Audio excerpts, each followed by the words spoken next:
Vamos lá, é com grande prazer que convido o Denis Eliseevich para o nosso programa. E já quero lhe dizer boa tarde, porque para o Denis já é boa tarde, enquanto para nós ainda é bom dia. Olá, Denis, boa tarde. Olá, olá, Alexander, olá, Denis. Hoje começamos nosso programa de uma forma incomum. Primeiro, a celebração da camisa bordada com a camisa bordada é, afinal, uma festa popular, certo? É isso que eu entendo, Denis? Bem, sim, na Ucrânia moderna, sim. Na Ucrânia moderna, então, se for assim, eu também vi hoje muitas pessoas nas redes sociais vestindo trajes coloridos e bonitos. Isso deve ter algum significado, então, para todos que celebram esse feriado. E parabenizo todos os judeus pelo feriado de Shavuot e também parabenizo os antissemitas, nem que seja só de birra. Hoje eu estou com um espírito de luta, Denis, porque ontem tivemos Mikhail Sheitelman como convidado e alguns dias antes disso, Roman Tsimbalyok. Olha, você não faz ideia do que ouvimos sobre nós e hoje de manhã eu li cada coisa. Eu tenho a impressão de que não existe ninguém pior do que Denis Manzari e eu, mas bom, não sei quem mais poderia ser, mas já chegamos naquele ponto em que, como eles dizem, somos de esquerda e pró-Putin. Uma vez você disse uma coisa muito legal, Denis. Quero dizer, Denis Eliseevich, foi você quem disse. E agora, o que eu faço? Colo na minha testa que eu não sou pró-Putin? Acho que todos nós já precisamos colar isso na testa, para ver se finalmente param de encher a gente, pelo menos. O que você acha? Sim, pelo que eu entendi, as pessoas reclamam de vocês porque vocês recebem a latinina, o Svetov, né? Tem que ser assim, exatamente assim. Eu vou explicar pra vocês de onde vêm essas ideias. São pessoas que nunca viveram um dia sequer em democracia. Sim, sim, eles acham... Dividir. Eu, com o que as latinina fala agora, discordo de muita coisa. Tem muita coisa que eu não gosto. Ou o Svetov, ou ainda mais o Venediktov. Mas é isso que é a democracia. Você tem que mostrar todos os pontos de vista e as pessoas decidem. E como na Ucrânia, infelizmente, entendem a democracia desse jeito, sobre os russos, então, nem comento. Quer dizer, se você agrada a gente, você deve estar no ar. Se você não agrada, tem que ser preso, morto, expulso da Ucrânia. É assim que, segundo eles, sim, é assim que funciona. Se eles tivessem vivido nessa verdadeira democracia, saberiam que é preciso ouvir opiniões diferentes. E o fato de vocês convidarem Latinina ou alguém mais, isso não significa que vocês sejam pró-Rússia. Vocês apenas permitiram que alguém com outra opinião se expressasse em certos momentos, só isso. E uma pessoa que, como posso dizer, se considera madura como indivíduo, claro, vai decidir por si mesma quem está certo e quem está errado. Mas aqui, acham que como se fôssemos crianças pequenas, só se deve mostrar aquilo que as pessoas precisam saber. E isso é extremamente prejudicial para o futuro. Me diga uma coisa, Denis. Dizem que o canal deve ter algum tipo de direção, né? Ou seja, ele deve ser financiado por alguém, certo? Mas não deveria ser assim, embora muitas vezes seja. Por exemplo, ele pode ser pró-ucraniano, pró-russo, pró-israelense, pró-russo, pró-israelense, no sentido da Rádio Vera. Por exemplo, já veio aqui Gennady Balashov. Agora você está aqui com a gente. Muito obrigada por isso. Mas, ao mesmo tempo, vieram Sheitelman, Tsimbalyuk, Roman Tsimbalyuk, Mikhail Sheitelman sem tomar essa liberdade. E mais alguém. Ah, também a Yulia Latinina, ou Oleg Kashin, ou Misha Svetov. O que provoca essas pessoas? Elas também vêm ao nosso canal para ouvir. Elas poderiam simplesmente não ouvir, não escutar essas pessoas. Svetli, Svetov, Latinina e Venediktov podem simplesmente dizer, Eka, não quero. Elas vêm, ouvem, depois comentam sobre isso e dizem que está errado. Talvez isso nem dê para explicar. Comigo é a mesma situação. Eles ouvem nossas transmissões do começo ao fim. Passam horas escrevendo comentários desagradáveis durante e após a transmissão. Isso me dá energia. Leio isso e fico impressionado com tanto ódio por mim. Pessoalmente, e simplesmente várias vezes por semana, ouvir isso por 2 horas, tanto no seu programa quanto em outros, isso é um fenômeno, sabe? Um fenômeno. Na verdade, eu acho que são apenas, digamos, perdedores. Veja bem, se você está lidando com uma pessoa, eu não ouço quem eu não gosto. Mas se eu tenho rejeição por alguém, eu simplesmente não ouço essa pessoa. Olha, eu queria te dizer isso, mas você tirou as palavras da minha boca. Se entro e vejo que não gosto da pessoa, do jeito que fala ou não consigo lidar com as emoções, falo abertamente e simplesmente deixo isso de lado. porque eu não vou ficar me torturando, afinal de contas eu não sou masoquista, mas Denise, eu vou ficar 2 horas sofrendo, me torturando, ficando nervosa e depois vou escrever algum bem, isso é coisa de perdedor. É assim que acontece, ou seja, todo o sentido da vida deles, tudo o que eles podem fazer é ficar fazendo essas pequenas maldades. E ainda por cima, eles sempre escrevem mentiras, entende? Se fosse alguma crítica construtiva, algo fundamentado, tudo bem, mas é tudo mentira, tudo inventado da cabeça deles. Ah, você fala daqueles comentários, né? Claro. Mas é claro. Denise, vou te fazer uma pergunta. A primeira que recebi hoje para Denise Elisevich. Denise, me diga, por que as decisões sobre o futuro da Ucrânia estão cada vez mais sendo associadas não a Kiev, mas a Washington e às estruturas ocidentais? Se as decisões forem tomadas em Washington, então quem realmente governa o seu país hoje? Atualmente, o país não é governado por uma só pessoa. O país hoje está dividido em partes, sem dúvida. Muito é decidido por Zelensky, mas ele se comporta com tanta confiança porque há certas estruturas por trás dele, ligadas ao Partido Democrata dos Estados Unidos, aos globalistas. Ele está sob o controle deles e de outros clãs interessados nessa guerra, porque isso envolve muito dinheiro, rearranjos de poder e influência. Em Washington, claro, muita coisa é decidida. Outra questão é que a Ucrânia hoje não está em primeiro lugar em Washington. Se estivesse em primeiro lugar, a guerra já teria acabado. Mas, por enquanto enfraquecem a Rússia, está bom para eles. A questão do Irã e a questão de Cuba também deveria ter sido resolvida antes, segundo o plano, mas está se arrastando um pouco. Ainda assim será resolvida em alguns meses. E a Ucrânia, infelizmente, ainda não está em primeiro lugar aqui. Zelensky recebeu um ultimato, estamos esperando, faltam 3 semanas para o prazo terminar, vamos ver o que acontece depois.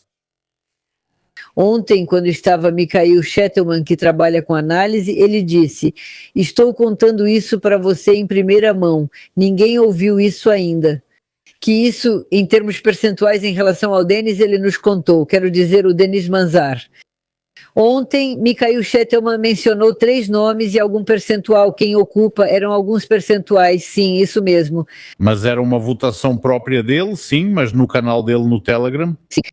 Quem será o presidente da Ucrânia em breve? Sim, ou algo assim.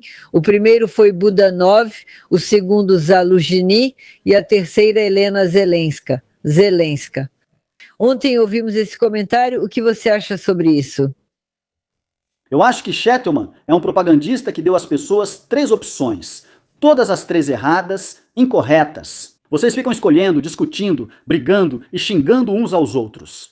Olha, havia um mito de que os ucranianos iriam querer um presidente militar como o próximo líder. Tipo, assim ele vai garantir nossa proteção. Isso é um mito.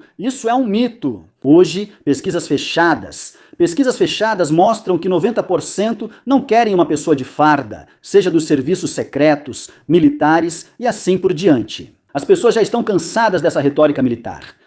Sem falar de pessoas, se é bom ou ruim, as pessoas já estão cansadas disso.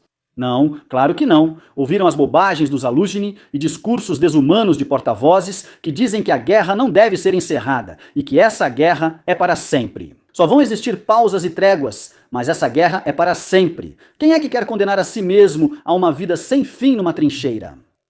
Os ucranianos também nasceram para a felicidade, mas simplesmente não lhes disseram isso. Nossa história é sempre assim. Até os hinos parecem sofridos, como se todos nos devessem algo e como se precisássemos sofrer e chorar sempre. Sou totalmente contra isso. E aí, Sheitelman, como bom propagandista, dá 3 opções. Ele até teria colocado Zelensky, mas por que não fez isso? Porque até mesmo no canal dele, a avaliação seria 0. Isso acabaria prejudicando o atual presidente. Então ele colocou Helena Zelenska. Isso chega a ser até um deboche, eu diria. É deboche. Por que não colocamos, sei lá, Verka Sergeyevna Serdiushka? Aliás, Andrei Danilko é uma pessoa decente. Estou falando como pessoa. Vamos colocar a Verka Serdiushka em pauta. Isso é mais ou menos do mesmo tipo. Budanov, Zaluzhny, infelizmente, ajudei Budanov quando virou chefe do gabinete do presidente. Vejo que fiz isso à toa. Ele caiu em um pesadelo, hoje, no dia da Vyshyvanka, ele confirma isso. E Zaluzhny não significa nada. Zaluzhny destruiu sua própria popularidade. Ele tinha uma aprovação real em pesquisas fechadas. Vou te dizer, 35%, os americanos mediram, 35%. Hoje já é menos de 25% em apenas alguns meses. No final do ano passado era 35%. Por quê? 23 declarações públicas, 34 postagens idiotas nas redes sociais.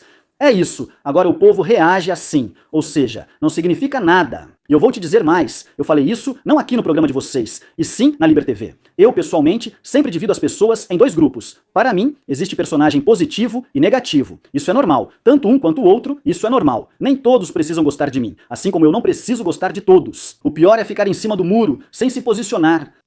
Esse tipo de pessoa que não é nem carne nem peixe. Zaluzhny é assim, nem carne nem peixe. Na verdade, ninguém sabe, ninguém consegue decifrá-lo. Como ele é, pelo que ele luta, contra o que ele é. Infelizmente, Budanov também se encaixa nessa classificação. Nem carne nem peixe. Você falou algo interessante. Os ucranianos também foram feitos para a felicidade, só não sabem disso. Sim, obrigada. Antes disso, você disse que há pessoas que dizem que essa guerra fique lá, ou como eles dizem, eterna, com algumas pausas para descanso. Como? Quem pode querer, quero dizer, da sociedade ucraniana, que a guerra seja eterna com essas pequenas pausas? Primeiro, aqueles que estão subordinados aos globalistas, porque essa é uma pauta puramente globalista. Que a Ucrânia seja o escudo da Europa e não um país para se viver, mas uma zona tampão entre o mundo civilizado e a Rússia, para proteger o mundo civilizado. Segundo, aqueles que lucram com essa guerra. Terceiro, são poucos, mas existem essas pessoas, talvez cerca de 10%. Bem, como assim poucos? 10% não é pouco, com o cérebro completamente lavado. E ainda, provavelmente, cerca de 10% são pessoas que estão em uma armadilha psicológica, ou seja, por causa da guerra, por causa da psicologia. Fatores psicológicos, eles estão tão impregnados nisso, além da propaganda, essa bolha de informação. Se dissermos que amanhã a guerra vai acabar para sempre e que precisamos pensar no desenvolvimento da Ucrânia e, em geral, o que vamos fazer a partir de agora, vamos pensar nisso. Então, toda a sua visão de mundo desmorona. E tudo o que eles imaginaram ao longo desses anos, tudo o que lhes contaram, é apagado num instante. E eles mesmos não estão prontos para admitir isso. Ou seja, são pessoas imaturas. Mas tudo bem, isso é algo que pode ser corrigido.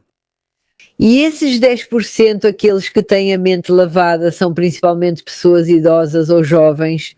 São diferentes. Quero dizer para você, o Estado profundo da Ucrânia agiu pesadamente para influenciar os jovens. Agiu pesadamente para influenciar os jovens. Por exemplo, o meu público, estou falando no geral. Eu tenho pessoas bem jovens que me assistem desde os 15 anos, hoje já tem 19, e existem esses casos. Há quem me acompanhe desde os 13 anos e já estão quase adultos, me escrevem. Porém, meu público principal tem a partir de 25 anos, ou seja, já tem certa compreensão das coisas. Esse público de 18 a 24 anos, digamos assim, é dominado por alguém como Sternenko. Talvez você já tenha ouvido falar, nós temos ele aqui. Esses aí, que trabalham para o Estado profundo, receberam investimentos enormes, com a ajuda de redes, desenvolveram seus canais, são promovidos em todo lugar, fazem arrecadações. Enfim, eles são considerados heróis positivos, embora tenham uma biografia terrível, criminoso, puro crime. E então, eles mexeram com a cabeça dos jovens. Tenho que admitir, aqui eles agiram de forma muito precisa, muito dinheiro envolvido, fizeram tudo, conquistaram esse nicho. Mas também é temporário. Agora você mencionou a segunda categoria, aqueles que ganham dinheiro com a guerra, isso está claro. Mas a primeira, por favor, me lembre de novo, Denis. A continuação, propagandistas doutrinados e também os globalistas, aqueles que trabalham diretamente para os globalistas, era isso que eu queria dizer. Eu queria te perguntar sobre essa categoria. Já me perguntaram, quando o Denis fala globalistas, quem são eles? Já expliquei várias vezes, não dá para resumir em 3 minutos. São pessoas que, não sei se sinceramente ou não, veem o mundo como global, mas só do jeito que é conveniente para elas. Enfim, vou falar direto, não vou usar aquelas frases padrão. São pessoas que acreditam ver o mundo corretamente, e esse mundo certo é o que lhes permite, como Soros, controlar esse mundo e lucrar com isso. Eles podem querer causar um conflito global em algum lugar. Povoar com migrantes, isso é o que chamam de globalização. Trazer pessoas da África para a Europa Central, dizendo que o mundo é global, que todos são iguais e tal. No fundo, são os mesmos esquerdistas. Obrigado. Ontem eu perguntei para Mikhail Shetelman sobre Evgeny Muraev. Agora ele começou a postar, ele esteve uma vez na nossa rádio há uns 6 ou 7 anos atrás, naquela época, se eu não me engano, ele ainda era um político ativo na Ucrânia. Ele trabalhava com mídia ou tinha um canal de TV, acho. Obrigada. E agora ele está postando uns vídeos estranhos. Sabe, primeiro, fazia muito tempo que eu não o via e agora ele apareceu. E um desses vídeos era assim: olhem só o que está acontecendo. O Zelensky aprovou uma lei sobre o antissemitismo. Lembra que a gente falou sobre isso? E olha só o que está acontecendo, fica claro quem é o culpado. Se dão 7 anos por assassinato e 8 anos por antissemitismo. E começou a espalhar isso, Por que ele apareceu de repente, afinal, e por que ele está fazendo isso? Na verdade, a carta do antissemitismo, desse tipo radical mesmo, está sendo jogada pelo lado da Rússia, pelos serviços secretos russos. Isso sempre foi financiado. Houve um doido chamado Igor Berkut, que criou a teoria do Jerusalém Celestial 2.0, sugerindo que judeus querem se mudar para a Ucrânia. Já ouviu falar disso? 2.0, já ouvi falar dessa teoria, eu sei, mas eu não sabia quem tinha inventado isso. Igor Berkut, que fala, conversa no nível de um bom ator, ou seja, tem uma fala bem articulada, é carismático, e foi assim que ele conquistou mentes ainda imaturas. Ele circulava por Kiev com muitas seguranças, afiliado ao FSB. Apesar de não ter nada, mantinha esse estilo de vida, mostrando que cumpre uma agenda específica. Evgeny Muraev, para mim, eu também o considero um personagem absolutamente pró-russo, e não estou dizendo que era preciso lidar com ele, como quando tiraram o negócio dele, mas pelo seu discurso, ele é claramente um personagem anti-ocidental e pró-russo, que é meu oponente 100%. Por isso, como muitos na Ucrânia, ele continuou trabalhando igual. Agora, ele tem um nicho próprio, oposição ao Zelensky, mas com viés pró-russo, e encontra 3 gatilhos. Então, por antissemitismo, 8 anos eu vou usar isso, a multidão se agita, como ele diz corretamente, olha só quem é o culpado de tudo, entende? Amanhã deve acontecer algo mais, pois, por exemplo, Goncharenko cita a mobilização na sociedade, que é séria, e já há uma revolta popular contra o TCK na Ucrânia.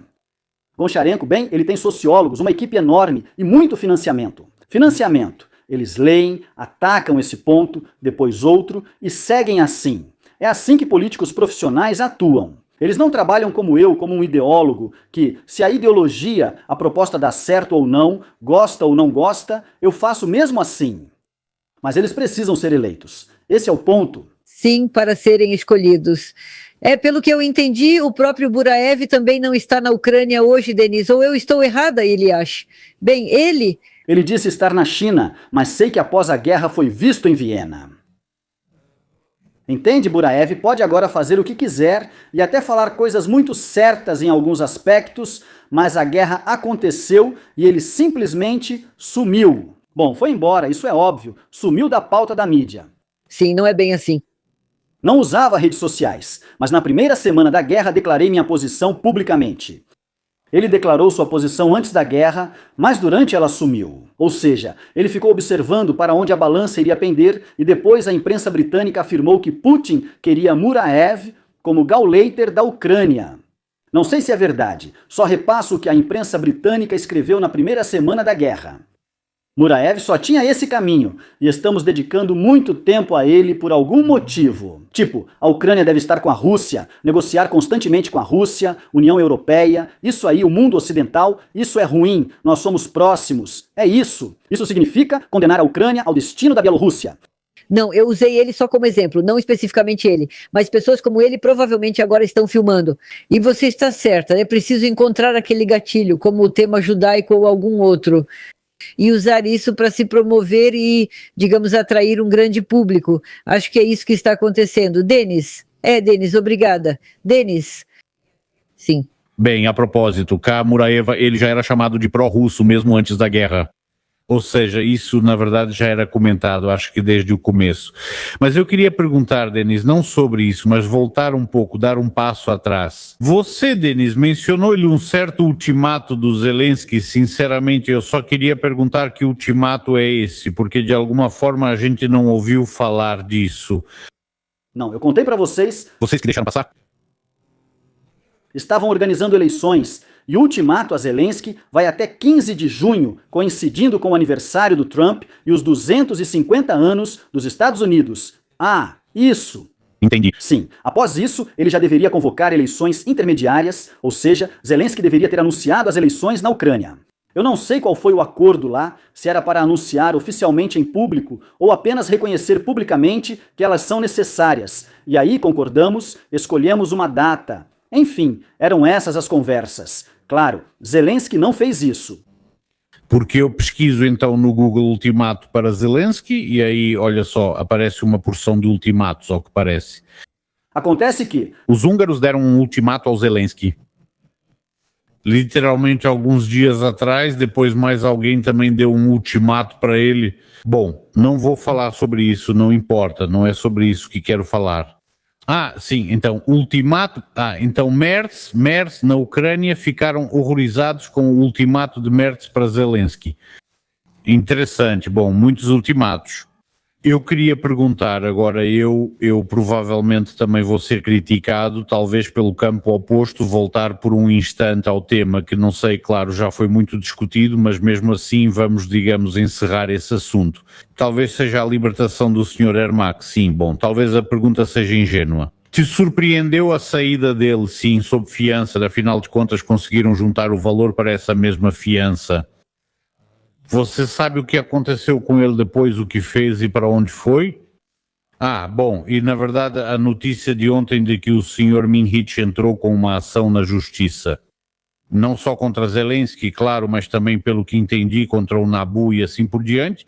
Então, contra esse, quer dizer, o Ministério da Ecologia e tal, na Ucrânia. Então, o que você tem a dizer sobre isso? Bem, em primeiro lugar, sobre Ermak, hoje de manhã eu assisti ao julgamento, hoje teve mais uma audiência sobre Ermak, uma apelação sobre a medida cautelar. Tentaram contestar a fiança, mas não conseguiram. O juiz manteve a decisão. Achei interessante ouvir novamente os promotores e as bobagens do Ermak. Os promotores reafirmaram que a troca de mensagens entre o designer de interiores dessas casas e o pai do Ermak. O pai do Ermak era mestre de obras e representava seus interesses. Estamos falando de milhões de dólares de financiamento externo, não oficial, que não correspondem à renda oficial do Ermak. E foi dito claramente que Andrei queria comandar a construção. Ou seja, tudo está absolutamente claro. Ermak fingia ser bobo ali. O advogado dele, provavelmente, nem precisava fingir. É uma vergonha que te corrói por dentro, sabe? Esses ladrões se aproveitam da guerra, fingem inocência, tratam o povo como idiota e ainda se escondem atrás dos militares o tempo todo. Tudo seguirá, e pelo que sei, Ermak ainda terá muitas surpresas. E sobre o processo do Sr. Minhich? Sim, ele entrou com o processo. As sanções lá são de 3 anos, não 10, como dizem. Ele moveu o processo, mas querem fazer disso um circo. Talvez até cancelem essas sanções para ele, vai saber. Obrigado. Aliás, ontem também tocamos nesse assunto com Mikhail Sheitelman. Hipoteticamente, se supormos que essas sanções forem canceladas para ele, nesse caso tanto você quanto o Sr. Ermak e todos os outros poderiam entrar com o mesmo tipo de ação. Porque novamente na nossa conversa de ontem o Sr. Sheitelman disse uma coisa interessante, que em nenhum país do mundo, bem, sim, ele até deu um exemplo. Exemplo, os Estados Unidos não podem impor sanções a seus próprios cidadãos. Não foram impostas sanções contra mim, isso não me diz respeito, e também não foram impostas sanções contra Ermak. Só é relevante para mim de Mindish. Sanções foram impostas a Poroshenko, que vem litigando há anos, sem sucesso. Ninguém ainda espere... A Ucrânia não aplicou sanções contra você? Não, não. Foi contra Gennady Voloshov. Eu me lembro no mesmo dia que Yulia Latinina, aliás... Por algum motivo me pareceu que... então eu estava enganado, desculpe. Por algum motivo achei que também tinham imposto sanções ao Denis. Graças a Deus. Sim, sim. Sim, exatamente. Isso foi para Gennady Voloshov, desculpe-me. Só para Gennady? Sim. Denise, é possível hoje na Ucrânia, estão te perguntando, criticar abertamente Yermak sem o risco de ser declarado parte da rede russa? Se fosse possível, eu teria ficado na Ucrânia. Não dá para fazer isso hoje no final, nem desde 2022. Você não pode absolutamente nada, não pode dizer nada que difira nem 1 milímetro da propaganda oficial, simplesmente não consegue fazer isso fisicamente. Se você não fizesse parte da oposição controlada, porque lá existem figuras usadas para moldar essa oposição controlada, em torno das quais reúnem toda essa oposição eleitoral, entre aspas, essa oposição supostamente eleitoral. Essas figuras são falsas. Só 23 pessoas lá podem, teoricamente, criticar publicamente. Às vezes... E quer dizer, isso é assim agora e também era assim antes? Sim, sim. Tem um lá, não vou citar o nome para não fazer propaganda, mas é tipo um blogueiro jovem, que também foi criado artificialmente. Ele pode escrever: Ermak é um canalha, Ermak é um ladrão, a juventude apoia, e meio que tudo termina por aí. E esse é um truque clássico, criar uma oposição falsa, atrair para si as pessoas com mentalidade de oposição e depois enterrar tudo isso tranquilamente. A questão é, por que a inteligência ucraniana admitiu que o escândalo envolvendo o Ermak virou um problema internacional para as autoridades? Não é bem assim. Ontem, de fato, o Serviço de Inteligência Externa da Rússia, SVR, fez uma declaração de que a Rússia, ou seja, eles tiveram acesso a documentos segundo os quais os serviços secretos da Federação Russa agora estão se ativando e o Kremlin lhes dá a tarefa de desestabilizar a sociedade ucraniana. E no centro de tudo isso haverá 2 pedras de tropeço. A primeira, e eles destacam isso, é o escândalo midiático em torno de Yermak. Esse é o primeiro. O que é um escândalo midiático? Quando a segunda autoridade do Estado é flagrada em corrupção e lavagem de dezenas de milhões de dólares. O esquema com a Energoatom envolve 100 milhões de dólares. Os promotores afirmaram que esse dinheiro financiou a construção das casas. A Energoatom é a maior empresa de energia nuclear da Ucrânia. Ou seja, não é um escândalo midiático, é um escândalo de corrupção absurdo. Mas eles distorceram isso. E o segundo ponto, a entrevista de Yulia Mendel para Tucker Carlson, que sinceramente já foi esquecido na Ucrânia. E por que, aliás, Denis? Para descredibilizar, isso é descredito, é uma história realmente repugnante, porque o serviço secreto vem e diz, aliás, o serviço secreto está sob o controle de Ermak, o SVR. Então ela vem e diz, vocês não podem falar absolutamente nada sobre a situação atual. Só podem elogiar Zelensky e dizer, vamos em frente, guerra, guerra. Quer dizer, isso já nem é mais a Rússia, é algo ainda pior. Ou seja, você acaba completamente sem direitos, você não pertence a si mesmo, você pertence ao Estado. Resumindo, eles dizem, vá morrer ou pelo menos fique quieto. Eles dizem, bem, e em segundo lugar, você perguntou aí, descredibilização de Mendel. Resumindo, chamo todos com esse tipo de texto de hamsters, pois convenceram os hamsters de que Mendel é agente russo. Ou seja, se você falou a verdade hoje, amanhã o SVR aparece dizendo foi a Rússia que o mandou desestabilizar a situação. Então, o que fazer? Já são 5 anos de guerra e 8 anos de Zelensky no poder. Você sabia? Ontem começou o 8º ano de Zelensky no poder. E agora? Me diga, vamos aguentar Zelensky e a guerra eterna por 25 anos como Putin e Lukashenko? Então isso significa o seguinte, se alguém critica o atual governo ucraniano, essa pessoa automaticamente se torna um espião pró-russo. Com certeza eles fizeram essa declaração. Agora, ao falar aqui, eles podem facilmente afirmar, vejam, ele executa o plano dos serviços secretos da Federação Russa. Já falamos para vocês, então é totalmente verdade.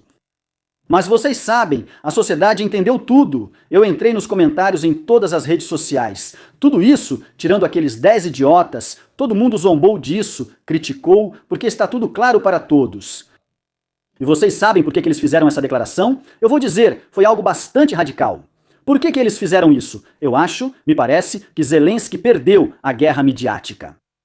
Zelensky perdeu a guerra midiática e eles já estão em convulsão, indo para os extremos. Não conseguimos nada, a sociedade entendeu, então vamos dizer que é um plano da Rússia. Esse truque era interessante para Zelensky por razões óbvias, principalmente para quem não vive na Ucrânia. Na época do Poroshenko, teve uma coisa dessas. Poroshenko apareceu e disse, é o seguinte, caros amigos, a Rússia está lançando o plano Shatun. Shatun. O que é isso? Chamaram isso de Plano Shatum para desestabilizar o poder de Poroshenko e a situação na Ucrânia, assim que ele virou presidente após o Maidan. Depois veio o Shatum II. Durante a guerra ocorreu o Shatum 155, e isso é só mais um plano Shatum. Quando você perde na mídia, vem o serviço secreto e diz: todos que criticam fazem parte do plano da Rússia. Mas convenhamos, isso é uma atitude baixa. Aliás, acabei de ler aqui. Pergunte ao Denis se não parece que o governo quer esconder os problemas internos da Ucrânia, falando sobre a mão do Kremlin. É exatamente sobre isso que você estava falando agora. Bom, claro, isso é óbvio, em primeiro lugar. Em segundo lugar, não se trata apenas de problemas internos da Ucrânia. Na Ucrânia, como em qualquer país, na verdade, especialmente na Ucrânia, sempre houve muitos problemas internos, tanto antes da guerra quanto antes do Zelensky. Agora tratamos de casos flagrantes, até para a Ucrânia. É possível supor, Denis, que hoje o Yermak se tornou tão influente que já o equiparam ao próprio Zelensky?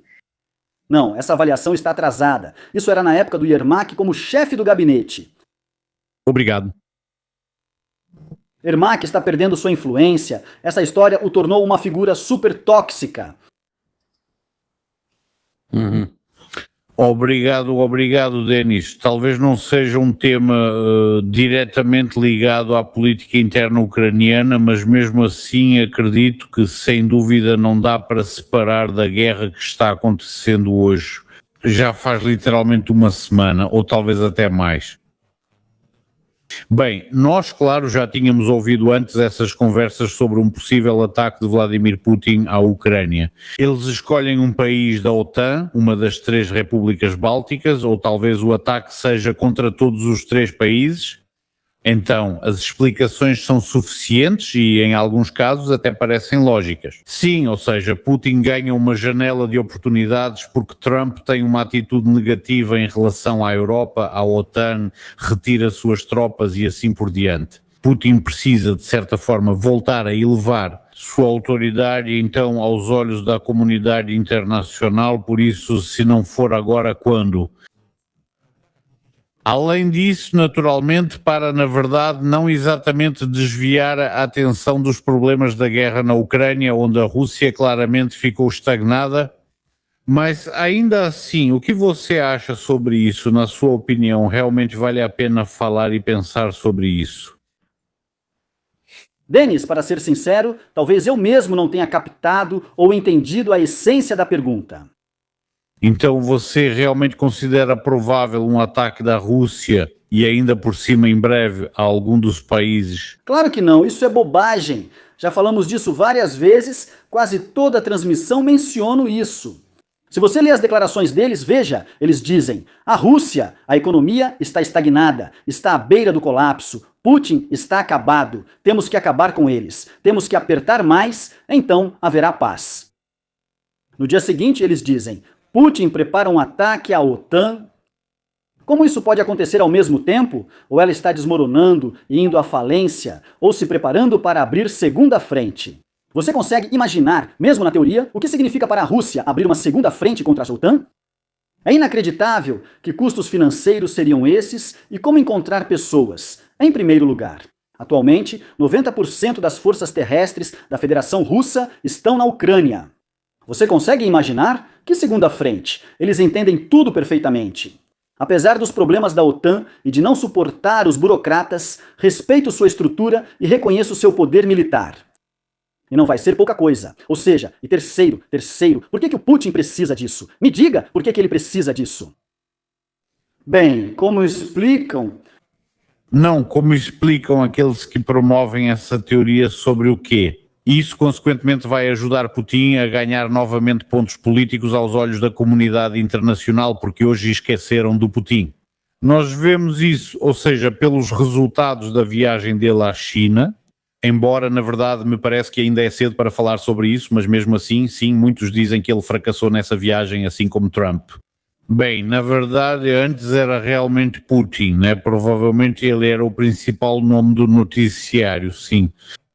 Hoje Donald Trump é a principal fonte de notícias e por isso Putin supostamente precisa ofuscar isso de qualquer jeito e voltar a fazer com que falem dele. Como isso aconteceria sem uma nova guerra? Acho exagerado dizer que ele entraria em guerra com a OTAN só para ganhar pontos internacionais, o que me parece incoerente com o objetivo. Há mil maneiras muito mais simples de fazer isso. Putin tem influência econômica, influência energética sobre o mundo. Abrir uma segunda frente contra a OTAN, isso já é algo fora dos limites. Denis, eu quero te perguntar uma coisa. Pergunte ao Denis, é importante. Foi recebida uma informação do Serviço de Inteligência Externa, não sei quem escreveu isso nem quem a recebeu, sobre a preparação da Rússia para desestabilizar a situação na Ucrânia e minar o apoio a ela. O que você sabe sobre isso, Denis? Foi isso que acabamos de discutir. Eu acabei de contar para vocês que esse plano é em torno de Mendel, Ermak, é essa a operação. Desestabilização, entendi. Porque, Denis, nós ucranianos, estão sendo convidados de novo a aguentar mais um inverno, enquanto o governo e as elites financiadas por bolsas continuam vivendo em segurança no exterior. Com certeza você tem algo a dizer sobre isso, e não é só você e eu que vemos isso, mas também muitas pessoas que vivem na Ucrânia. Sinceramente, não entendi muito bem. Por que os ucranianos estão sendo mandados a aguentar mais um inverno de novo? Eu não ouvi nada disso. Eu não ouvi nada disso. Não estão oferecendo nada aos ucranianos. Vou ser sincero com você, Alexandra. Ninguém disse, aguentem mais um inverno. Ninguém está dizendo isso. Hoje acordamos, graças a Deus, me diga. Essa é a mensagem. Aham, e não parece que a população da Ucrânia está sendo preparada para uma guerra sem fim? Você falou sobre isso sem prazos claros e sem um plano de saída. Quer dizer, deveriam haver, você entende, algumas datas, pelo menos aproximadas, Denis. Não, nenhuma data aproximada é mencionada. E simplesmente continuamos lutando e lutando. Só isso. Putin está prestes a desmoronar, prestes a morrer e assim por diante. Isso tudo não significa nada. Essa é parte das reclamações. Mas já estamos atrasados com essa questão. Isso era relevante há alguns anos. Mas ainda assim deveria haver algum tipo de plano, como foi dito corretamente, para sair da guerra. Deve haver alguma visão lógica que seja transmitida à sociedade, pelo chefe de Estado. Isso simplesmente não existe. Pessoal, eu disse para lutar, isso é o certo, porque eu disse e pronto, vamos lutar. Denis, por que não se fala nada sobre negociações nos últimos dias, mas ao mesmo tempo há constantes apelos para uma nova rodada de escalada? Deve haver alguma explicação para isso. As pessoas não podem aguentar para sempre. A explicação é direta. Zelensky não quer a paz. Zelensky quer a guerra, porque só assim ele mantém o poder e a imunidade contra as consequências jurídicas de tudo o que ele fez. Essa é toda a motivação. É simples assim. Mais simples que isso, impossível. E o que você acha, né? Aquelas pessoas que saíram da Ucrânia, foram para o Canadá, para os Estados Unidos ou para outros lugares, muitos deles com quem eu converso aqui, dizem que vão voltar para casa quando tudo acabar. Eles acham que isso vai terminar um dia. Denis? Que bom que há pessoas que falam isso. E posso dizer pelos meus próprios dados pessoais, 90% daqueles que 2 anos atrás me diziam que queriam voltar, já não pensam mais assim. Já se estabeleceram nesses países, veem todo o desespero e horror do que ocorre e não querem mais voltar. Se alguém diz isso, claro, é muito bom, mas para isso é preciso que as pessoas acreditem. E sabe, você está absolutamente certo. Eu conheci pessoas que dizem, nós vamos voltar para casa. Antes, há 6 meses, eram muito mais do que hoje. Conheço pessoas que planejavam voltar e hoje já não pensam mais em voltar. Quanto às pessoas idosas que viveram lá a vida toda, que se separaram lá no apartamento ou têm alguns parentes, essas pessoas conversam sobre esse assunto. Mas os jovens cada vez mais veem seu futuro justamente nos países para onde foram. Eu concordo totalmente com você. Sim, eu diria infelizmente, porque eu gostaria que todos voltassem e que a Ucrânia vivesse de outra forma, não de qualquer jeito, mas de uma forma bem clara, como eu já contei antes. Mas já vai ser difícil convencer as pessoas. É possível, mas muito difícil. E isso não será feito nem por Budanov, nem por Zaluzhny. É aí que está a questão. E se Budanov ou Zaluzhny virar presidente, o que vão propor? Amanhã farei uma transmissão ao vivo para analisar Sveridenko, a primeira-ministra que apresentou um programa político. Mas isso é motivo de riso, não é sério. Ou seja, é preciso propor algo presente na Ucrânia, mas ausente, por exemplo, na Polônia. Se na Ucrânia oferecerem a ele o risco de guerra com o Putin, mobilização constante, militarização, crianças aprendendo a pilotar drones desde os 5 anos, impostos altíssimos, pressão estatal e dos serviços secretos, falta de liberdade de expressão e risco de fechamento repentino das fronteiras, quem vai querer ir para lá? Ou vão te perseguir por falar russo? Te pressionar? Pergunte ao Denis se existe economia na Ucrânia e se o setor de energia, em princípio, está à beira do colapso, por que continuam assim? Já falei sobre isso. A sociedade não se oferece paz, mas sim ainda mais guerra. Mas a situação está chegando a um beco sem saída. As pessoas estão enfrentando dificuldades econômicas, está ficando difícil para elas viverem. Afinal, é possível, ou seja, a questão é se é possível na Ucrânia, mesmo que não seja uma revolução ou um golpe, algo parecido. Estou falando da sociedade ucraniana. Não, numa ditadura dessas não se pode fazer nada. Coisas como uma revolta popular contra o sistema de recrutamento militar acontecem, mas é só o TTSK, não é o poder direto. Contra o poder diretamente, não, como na Rússia, tanto lá quanto aqui, a ditadura reprimiu tanto que simplesmente não dá para fazer isso.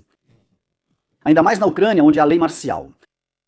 E por que as elites ucranianas discutem cada vez mais o destino do seu país em reuniões fechadas em Londres, Washington e não com o seu próprio povo? Obrigada. Boa observação. Não há reuniões fechadas em Washington, mas em Londres, sim. Recentemente, uma das principais lacaias de Soros na Ucrânia, uma tal de Daria Kaliniuk, esteve lá. Ela gravou um vídeo e contou: "Estou em Londres agora. Mostrando Londres, estou em Londres agora." Em uma reunião fechada, já não era a primeira reunião fechada, na qual estavam presentes muitos generais aposentados ou em serviço. Sim, provavelmente aposentados. Britânicos, australianos, e no geral é uma sociedade muito fechada e séria. E eles disseram: a guerra vai durar mais 4 anos, resumindo, preparem-se para lutar, trá.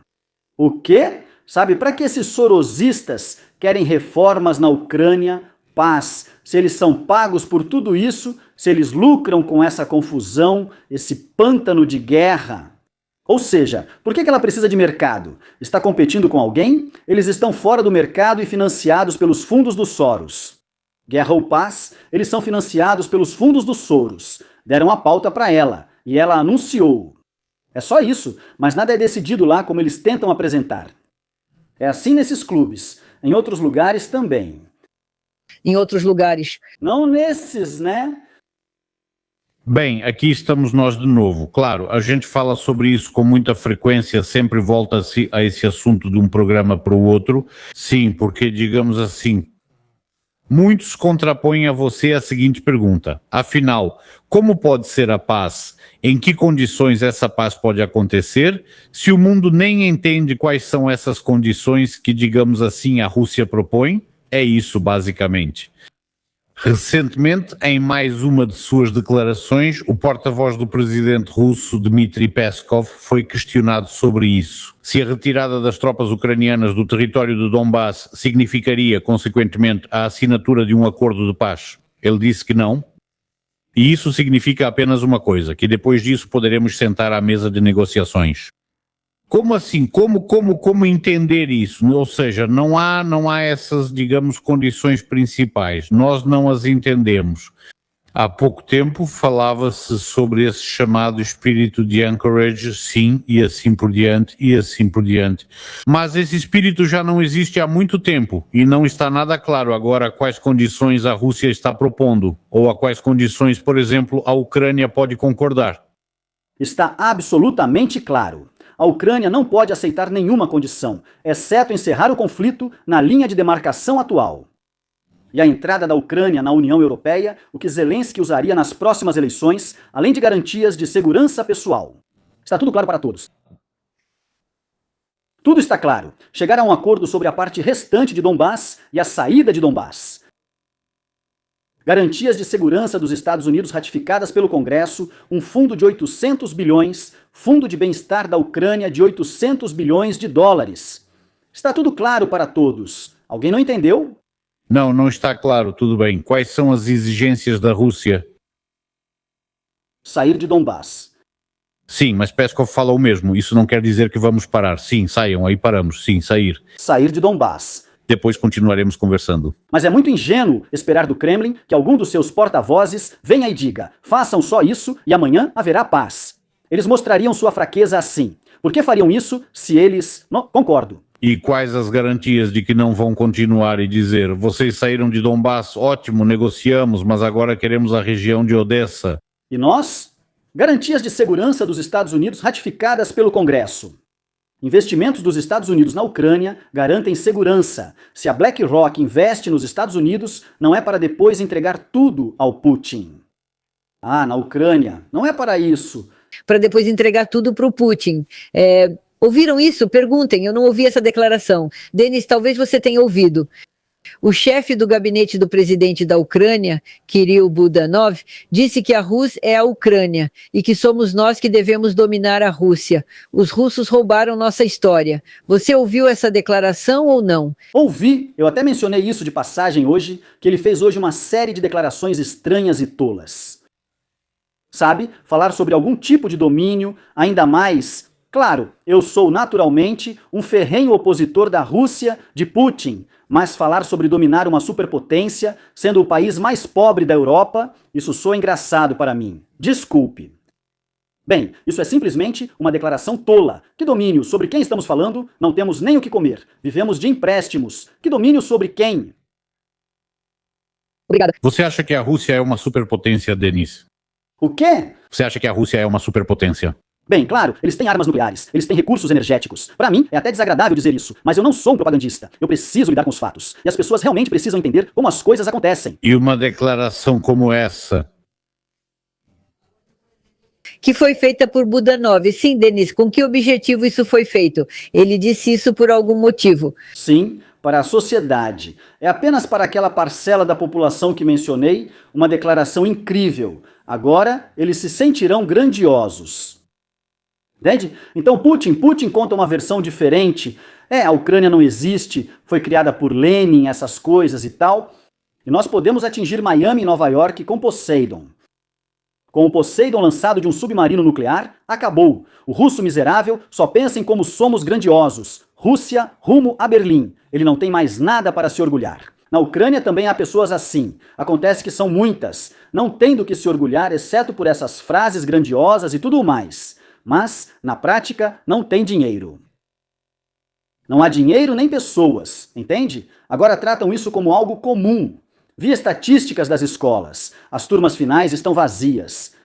A formatura será em alguns dias. No próximo ano não haverá mais crianças nas escolas.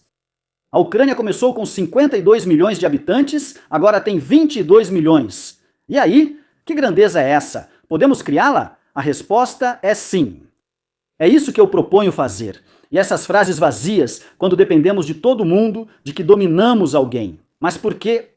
Agora estou lançando meu próprio merchandising e um dos principais slogans é Make Ukraine Great Again. E as pessoas vêm até mim e perguntam: Denis, como assim again? Se a Ucrânia nunca foi grande? Eu também faço referência à Rus de Kiev. Isso foi uma das 5 maiores economias do mundo. E essa é a Ucrânia. É assim que vejo as coisas. Não quero debater com historiadores.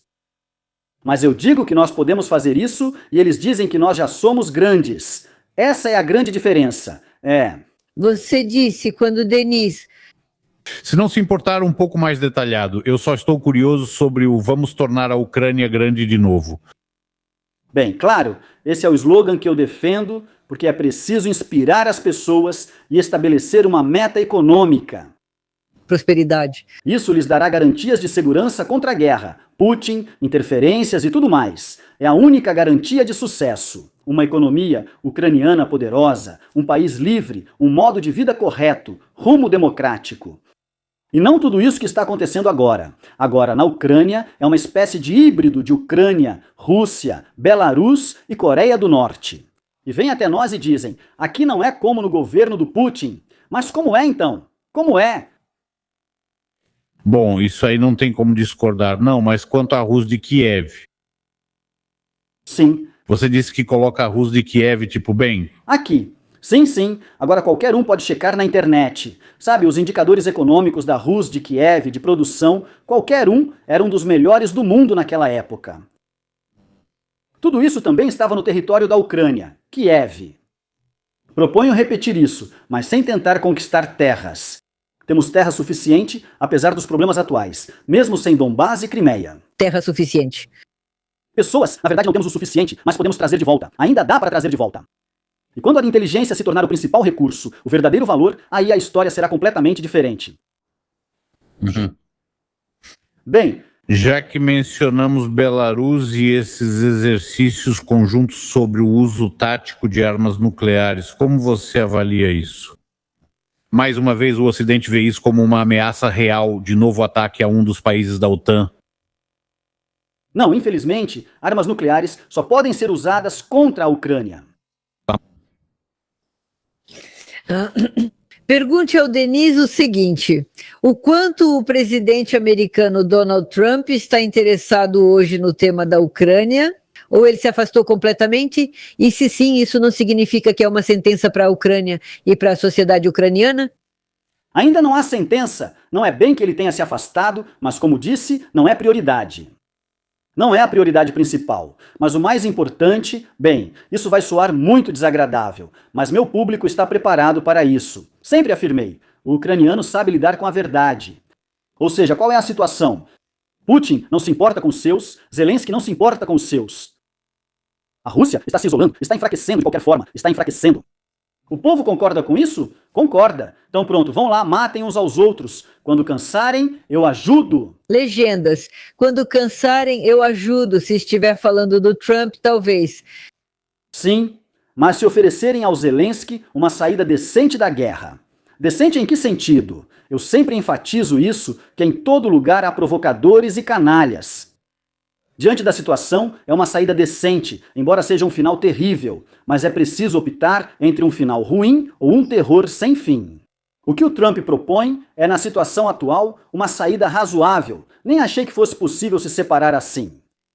Vamos voltar ao assunto. Espera, Denis, eu tenho uma pergunta para você. Desculpa, Denis. Você disse que a proposta do Trump era uma boa saída. Você pode dizer especificamente qual era essa saída? Como o Trump explicou isso? Eu já disse, sair do Donbás. Isso não significa que a gente saiu e a Rússia entrou. Está em debate uma zona econômica livre, com vários formatos. O fato de que as tropas ucranianas vão sair de 18 áreas do Donbás, onde já não há vida, se for o caso, isso não é nenhuma super catástrofe. É a propaganda que fala assim. Bem, isso não é nenhuma super catástrofe. É horrível, sim, mas não é uma super catástrofe. É preciso sair de lá, negociar o status do Donbás, garantias de segurança dos Estados Unidos. Não sei se haverá ou não um pacto de não agressão. E só. O que não agrada é essa proposta, onde a Rússia saiu, ou seja, o que você acabou de dizer. O que não agrada nessa proposta, digamos, para Zelensky? Porque ele vai acabar no banco dos réus ao lado de Ermak, se perder o poder. Porque perderá a imunidade presidencial. Obrigado, Denis. Uma pergunta do chat. Para ser sincero, não entendi. Mas talvez você entenda. E pergunte ao Denis se o destino da Ucrânia é decidido em Londres e pelos Soros, talvez Trump deva resolver o fim da guerra através da Europa, já que Zelensky não é independente? Mas Londres e Soros são a própria Europa. O principal é que os líderes europeus, até os de Londres, não. Mas aqui, se a questão é colocada assim, Londres e Soros, sim. Então, agora eu tenho sim, talvez Trump precise resolver o fim da guerra através da Europa se Zelensky não for independente. Ou seja, pelo que entendi, talvez Trump devesse começar negociações com os chamados Soros, ou com aqueles, bem, que estão em Londres e tomam essas decisões assim. Como esses que estão em Londres, Paris e Bruxelas. Foram até Trump em Mar-a-Lago, prometeram tudo, mas depois não fizeram nada. Fizeram o oposto. MERS e todos os outros. Isso aconteceu mesmo. Agora vocês sabem, né, que a União Europeia quer seu próprio representante na mesa de negociações em nome da União Europeia. Putin diz, Schröder, mas nós já discutimos várias vezes aqui que Schröder foi simplesmente comprado por Putin. Aqui nem... Bem, sim, isso é engraçado. Isso é bom, que bom. Ou melhor. Sim. Boa. Depois Merkel recusou. Aliás, na minha opinião, ela não ficou muito longe do Schröder. Merkel recusou. Agora eles estão escolhendo, o presidente da Finlândia e tem mais alguém, talvez um segundo. E os Estados Unidos deram consentimento para isso. Bem, se quiserem, vamos lá. Minha previsão é que nada vai mudar. Não é essa a questão. A pergunta é tão banal, mas mesmo assim vocês insistem. Vou perguntar para Denis. Denis, a pergunta é para você. Na verdade, você menciona o nome Soros com frequência. Quem é Soros? Por que ele governa o mundo? E por que você acha que ele é tão influente a ponto de poder fazer com que a Ucrânia deixe de ser a Ucrânia ou o contrário? Quem quiser saber quem ele é, pode pesquisar na internet. Seria estranho eu contar a biografia do Soros. Sobre a influência dele, eu não suponho nem acho, eu sei. 95 mídias na Ucrânia estão sob o controle do Soros. Um partido político no parlamento está sob o controle de Soros. Você disse 9? A mídia é definida pelos Soros na Ucrânia. Só na Ucrânia, Denis. Não só na Ucrânia. Quase em toda a Europa. E quanto aos Estados Unidos? Bem, o Partido Democrata também determina isso. Mas ele financia juízes e promotores nas eleições nos Estados Unidos. Esses juízes vencem eleições. Nos Estados Unidos são eleitos diferente da Ucrânia, onde Zelensky ou Poroshenko nomeiam quem quiserem, ou na Rússia, Putin. Denis, por favor, me diga, o que está acontecendo com Kolomoisky agora? Onde ele está e o que está acontecendo com ele? Nada. Ele está no centro de detenção, os julgamentos seguem e ele está de bom humor. A situação está se desenvolvendo de forma interessante. Sim, estamos falando sobre Londres, sobre Soros e sobre Donald Trump. Ou seja, estamos falando de países de diferentes tipos de alianças e uniões que poderiam e seriam capazes de parar a guerra entre a Rússia e a Ucrânia. Mas, de certa forma, na minha opinião, a China está sempre sendo deixada de lado. Você não acha que a China é, na verdade, o único país que realmente pode resolver essa questão? Se quisesse, quero dizer, é claro. Hoje em dia, para ser sincero, até mesmo há 20 anos atrás, seria difícil acreditar que hoje o líder americano iria até o presidente do Partido Comunista da China, Xi Jinping. Em poucos dias, literalmente em 2 dias, o líder de outro grande país, a Rússia, Vladimir Putin, vai até ele. Sim, e todos escrevem sobre como Xi Jinping os recebe. Ou seja, dá a sensação de que ambos não é que sejam vassalos da China, mas pelo menos isso parece, digamos, não muito bom para dizer o mínimo. O que você acha, se Xi Jinping realmente quiser acabar com essa guerra, ele pode fazer isso ou não? Ele pode influenciar muito, mas não vai querer. Porque compra energia barata da Rússia, que devido à guerra não consegue vendê-la ao mundo no volume que gostaria, mas consegue vender à China por preço muito baixo. Concordo. Obrigado. É exatamente isso que ela faz. Sobre o encontro perto do avião. Isso foi muito divulgado pela propaganda ucraniana. Eles mostraram como ele recebeu mal o Trump e o Putin ainda pior. E em torno disso eles ficam histéricos. Tipo, olhem só como o Xi humilhou todos eles. Quem fez o quê? A quem ele apertou a mão? Sim, inventaram que Trump se curvou ao Xi Jinping. O que não é verdade é fake news. Mas os degenerados também embarcaram nessa. Vou te explicar. Trump também não recebe pessoas perto do avião, sempre age assim. O Trump, qual é o gesto dele? Você chega de limusine na Casa Branca, ele vai pessoalmente te receber ou não? Uma vez o Zelensky chegou e ninguém saiu. Europeus também chegaram e ninguém saiu. Para alguns, ele saiu, para outros, não. Aqui é assim que funciona. Na China tem um vídeo, depois, quando trouxeram o Trump, eles andam pelo tapete vermelho e lá aquelas crianças com colherinhas pulam. Alguma coisa. Tudo isso é muito pomposo, cheio de ostentação, caro e feito do jeito que deve ser. Qual é o problema? Quando as pessoas fazem isso, é muito perigoso. Quando as pessoas não querem falar sobre o principal e sobre o que realmente influencia alguma coisa, elas encontram alguma besteira, desviam o foco da atenção da multidão para isso, e aí parece que o problema já não existe mais. Sim, eu concordo totalmente com você. Eu só me lembro também, lembra quando Vladimir Putin foi para Anchorage, como ele foi recebido por Donald Trump, e aquele mesmo tapete vermelho, aviões sobrevoando, entrando nos carros do Putin e assim por diante. Ou seja, sim, uau, isso não é por acaso, é o melhor amigo. Realmente se encontraram dois grandes amigos e agora tudo está claro, o destino da Ucrânia está selado. e assim por diante, e assim por diante. Trump convidou Xi Jinping convidou Trump, acho que foi num jardim botânico onde contou algo para ele, isso também é um sinal, e assim por diante. E você não acompanhou isso, o andamento dessas negociações, e você pode avaliá-las, tanto as negociações com Trump quanto as negociações com Putin? Eu acompanhei o andamento das negociações com as informações que eu tenho. Nada disso vai influenciar em algo que veremos no futuro próximo. Isso. São questões estratégicas, adiadas, e não é algo que vai aparecer nas notícias amanhã.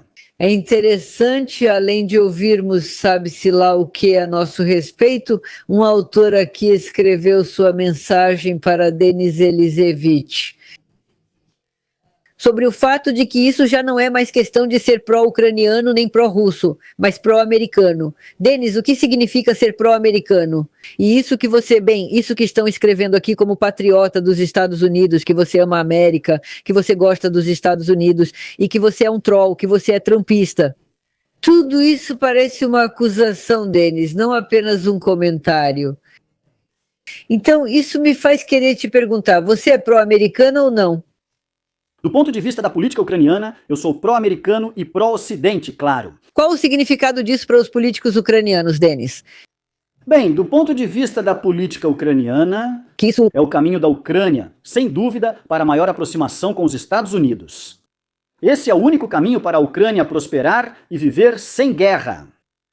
E agora há uma chance histórica. E os valores devem ser adotados daqui, os valores e a Constituição daqui, e não do outro lado. Sim, isso é motivo para algum tipo de vergonha. Mas isso é muito importante, aliás, com a atual administração americana ou em geral com os Estados Unidos. Porque, como vemos, na minha opinião, são coisas um pouco diferentes.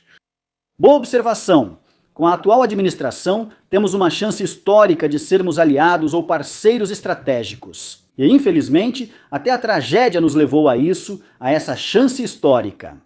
Quanto aos Estados Unidos, os Estados Unidos como constituição fundamental, os pais fundadores, a ideia de liberdade, o capitalismo, tudo isso. Há 15 anos você concordaria comigo, você nem me faria essa pergunta. Há 15 anos, claro, Estados Unidos democratas, republicanos, tudo era a mesma coisa nesse sentido. A liberdade de expressão era inviolável, o capitalismo e todo esse poder. E hoje o mundo enlouqueceu graças ao próprio Soros. Muitos veem Soros como teoria da conspiração, mas nos grandes meios de comunicação ucranianos, os fundos de Soros aparecem em todas as seções de patrocinadores dos sites. Alex Soros vem e tira foto com Yermak. E outras coisas, mas vocês também recebem o Venediktov, ele conhece o Alfred Koch. Sim, claro, olha... Deixe ele contar como Soros emprestou dinheiro à Rússia nos anos 90. E muitas operações Soros fazia e acho que até tinha contato direto com o Koch. Alô?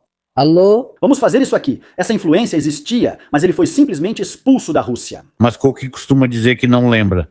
Lembra da entrevista com Dura? A cada 2 perguntas era, não lembro. Sim.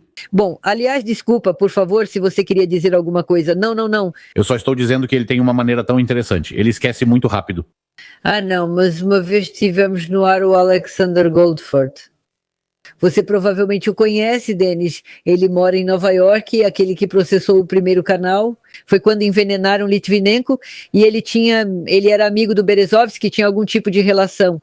Ele usava os fundos do Soros e ele não esconde isso. Aqui está a questão. Onde estava isso? Sim. Na verdade, quem deveria ser perguntado sobre isso é ele. Denis, seja honesto, quando Trump prometeu acabar com a guerra entre a Ucrânia e a Rússia em 24 horas, nada disso aconteceu, nem de longe. Por que você sente simpatia pelo Trump? Já cansei de responder. É uma questão de valores e da loucura do mundo. Homens vencendo nas Olimpíadas Femininas, terceiro banheiro, entre outros. Não vamos nos aprofundar nisso agora. E terminando com a bagunça que levou até mesmo à guerra. Você disse, Denis, que a Ucrânia vai sobreviver se estiver em aliança com os americanos. E você não tem medo de que os americanos transformem a sua Ucrânia em mais um de seus estados e que não reste nada da maravilhosa cultura ucraniana e da vida ucraniana? Bem, esse é exatamente aquele típico hamster. E em princípio, depois de comentários assim, eu, claro, não desanimo, mas qualquer outro no meu lugar desanimaria, com certeza. Entende? Essa pessoa já está resolvendo um problema antecipadamente que ainda nem existe. Acho que agora todos os ucranianos ficariam felizes em viver como se a Ucrânia fosse um estado dos Estados Unidos, certo? Só para lembrar, o PIB de apenas uma cidade, Nova York, é maior do que todo o PIB da Rússia. Ou o PIB da Califórnia é maior do que todo o PIB da Rússia. Só para constar. E eles dizem, como seria a cultura ucraniana sendo um estado? Como seria isso, afinal? Hoje é o dia da Vyshyvanka, cultura ucraniana de verdade. E na prática, próximo. Bom, próximo. Não há liberdade de expressão, homens estão sendo mortos e forçados à linha de frente, a economia está péssima, todos de fora saíram, a guerra é terrível, Zelensky usurpou o poder. O julgamento de Yermak está em andamento, ele finge não entender. O que faremos com essa cultura? Por que os americanos destruiriam a cultura ucraniana? Dê ao menos um motivo para isso. Obrigada, essa é realmente uma pergunta interessante. É que, sabe, tem uns idiotas que ficam inventando essas coisas, e muita gente acaba acreditando nisso. Muita gente acredita nisso. E por que não fazer isso? Vão desmontar. Ah, que nojo! Esse Putin veio e tomou parte dos nossos recursos naturais em Donbass. E aí, o que acontece? Esses recursos naturais não são meus nem dessa pessoa, mas pertencem a quem está no poder e ao oligarca. E depois o que acontece? Talvez então devêssemos trabalhar com os americanos, onde pelo menos seria honesto e transparente? É mesmo, ao menos em parte, do interesse da Ucrânia? Essa conversa, sabe para quem é, Alexandra? Para pessoas adultas. Aqui na Ucrânia não estamos acostumados com isso. Sim, eu nem sei o que responder. Acho que você estava falando agora. Espera, agora sobre a Ucrânia, uns 30%. Não, isso eu não vou ler. A cultura ucraniana vai permanecer, inclusive já está espalhada pelo mundo todo, como no exemplo dos ucranianos canadenses. E o Denis falou certo. Bom, comemoramos o feriado, vestimos as Vyshyvankas. O Denis acabou de falar isso, Elisevich. E o que vem depois? E depois a guerra vai terminar. Pelo que entendi, ninguém diz que isso não precisa ser feito. Bem, vamos fazer com que a Vyshyvanka seja um símbolo de sucesso, e não um símbolo de que sentimos pena de nós mesmos por sermos infelizes. Além disso, você sabe, ela está completamente desacreditada. Hoje, pessoas comuns usam essas Vyshyvankas porque querem. Todo político. Me surpreende que Yermak não tenha ido ao tribunal de Vyshyvanka. Eu posso te mandar agora 10 fotos desses grandes corruptos que apareceram de Vyshyvanka para se fotografar. Daqueles bem conhecidos, ucranianos, de Vyshyvanka. Você entende perfeitamente. Anton Krasovski se fotografando de Vyshyvanka. Rida Vyshyvanka. Pergunta de Denis. Pergunta para Denis. Na Federação Russa, o déficit orçamentário de maio supera o previsto para o ano. A inflação está altíssima e os escritórios de alistamento militar estão vazios. Por que você acha que a margem de segurança da Federação Russa é maior do que a da Ucrânia? Porque a Ucrânia vive totalmente de empréstimos e a dívida pública é superior a 100% do PIB, já está em 110% do PIB a dívida da Ucrânia. A Rússia, por enquanto, está lutando com seus próprios recursos. A Rússia tem um PIB de 2 a 2,5 trilhões de dólares. Putin ainda recebe diariamente recursos colossais. Todos os dias, recursos colossais por causa dos recursos energéticos. Colossais. O orçamento militar russo é de 150 bilhões de dólares. A população é de 140 milhões. Tudo bem, digamos 130 ou 120. Ainda assim, é muitas vezes maior. Isso que eu estou dizendo não é lógico. Estou dizendo coisas lógicas agora. Não gosto disso, mas são os fatos. Como você avalia o ataque da Ucrânia à Rússia? E o que você acha? Haverá uma resposta, por assim dizer, a essa reação? A resposta já foi dada e haverá. Isso é guerra. Ainda é guerra. Brilhante, né? Como você avalia o ataque? Brilhante. Sim. Aqueles que hoje, provavelmente, você espera um ataque, né? Na verdade, voltando um pouco a esse assunto, na sua opinião, o quão perigoso isso é? Ou seja, bom, é claro, isso é uma guerra, realmente, acho que ninguém aqui nega isso, mas e nós vemos, aliás, falando nisso, ontem mesmo eu vi, acho que foi a Bloomberg que escreveu guerra, guerra. Acho que foi a Bloomberg que escreveu que isso realmente causa um dano bastante significativo à Rússia. Estou falando especificamente das refinarias, especialmente na parte central da Rússia. Lá até havia uma porcentagem, enfim, é desagradável no mínimo, embora na Rússia neguem e digam que para eles isso não faz diferença nenhuma. No entanto, hoje mesmo, aliás, já escreveram que na região de Ryazan há problemas com déficit orçamentário, com gasolina e assim por diante. Mas a Rússia pode responder e esse aumento, essa escalada, sim, vocês fazem isso, nós fazemos aquilo e bom, está claro aonde isso pode levar. Na sua opinião, o quão perigoso isso é? E como sair dessa situação, por um lado? Então não dá para não responder, né? É uma guerra, você disse certo? Sentar à mesa de negociações e fazer a paz. Quanto aos prejuízos para a Rússia, claro, eles existem. Mas é um prejuízo que vai forçá-la a parar a guerra.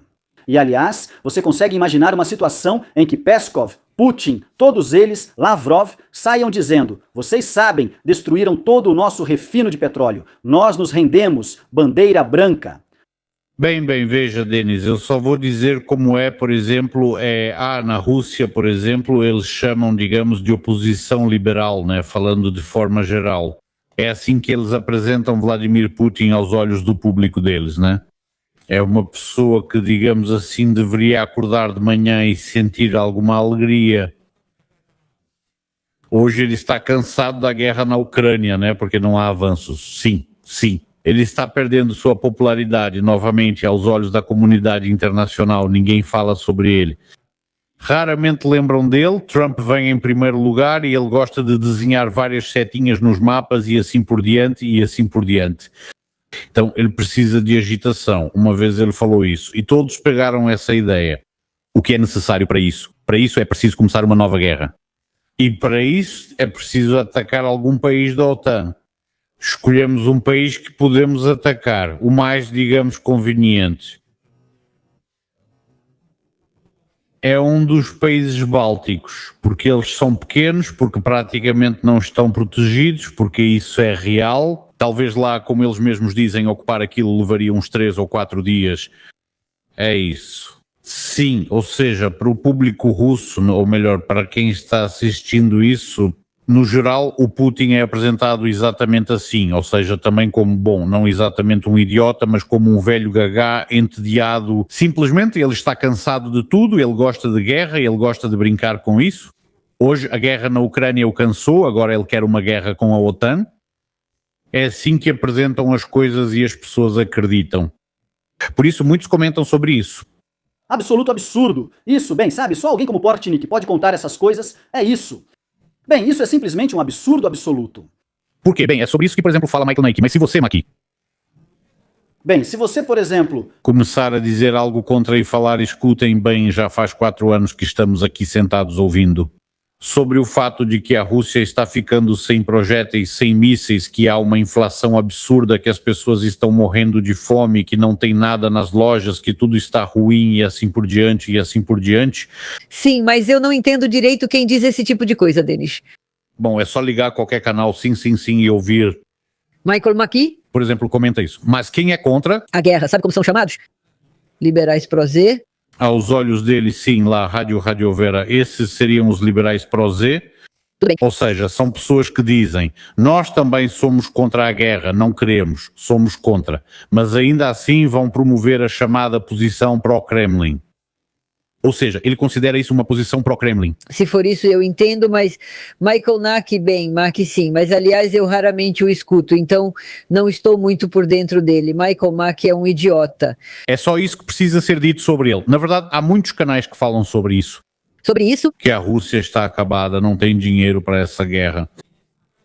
Todos dizem para continuar. Isso vem dos fundos que mencionei, incluindo o NAC. Tudo tem uma única fonte. Até Garry Kasparov pode escrever para eles. É toda essa turma que promove isso. E tem gente completamente fora da realidade, não sei, talvez eles mesmos acreditem nisso, mas pelo jeito que falam, parece que realmente acreditaram nisso.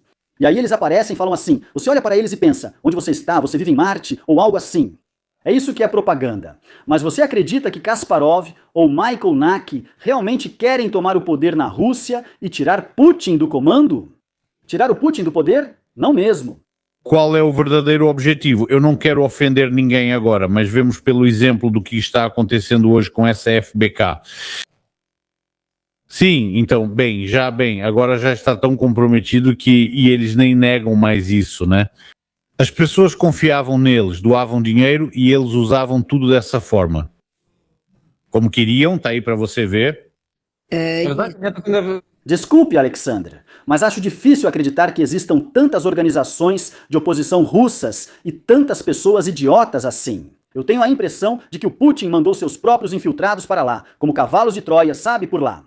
Não consigo chamar isso de outro jeito. É tão ineficiente e quando vi os orçamentos, fiquei chocado. Milhões, dezenas de milhões de dólares. E os Khodorkovsky ajudam bastante. É muito dinheiro. Sendo sincero, sozinho sou 100 vezes mais eficiente contra o Zelensky na Ucrânia do que todas essas organizações juntas. Porque eu tenho outros objetivos. E o principal, eu tenho propostas. E o que eles propõem? Eles não propõem nada. Para eles, o Putin é ruim só porque eles disseram isso. Ok, ele é ruim, você já sabe disso. Eles estão ocupados suando e se esforçando para descobrir como as pessoas podem doar dinheiro para eles, mas de um jeito que não sejam pegos, de um jeito que não tenham problemas. Eles inventam alguns esquemas, se cercam de um monte de pessoas jurídicas.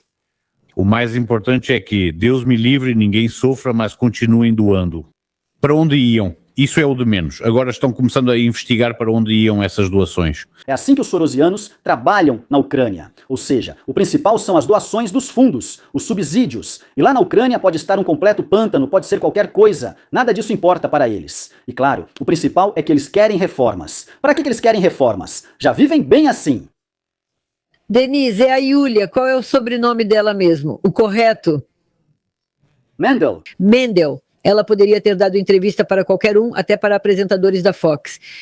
Por que fazer propaganda daquele Carson anti-Trump, antissemita, hein? Essa pessoa pensa o quê? Que Yulia Mendel ou Yelizevich só aperta um botão e já está no estúdio da Fox News? Todos deveriam ligar e te convidar. Convidou. Vamos lá? Você disse isso muito bem. Realmente dá a impressão de que você ou Yulia estão sentados esperando serem chamados para dar uma entrevista. Obrigado. É só apertar um botão e pronto.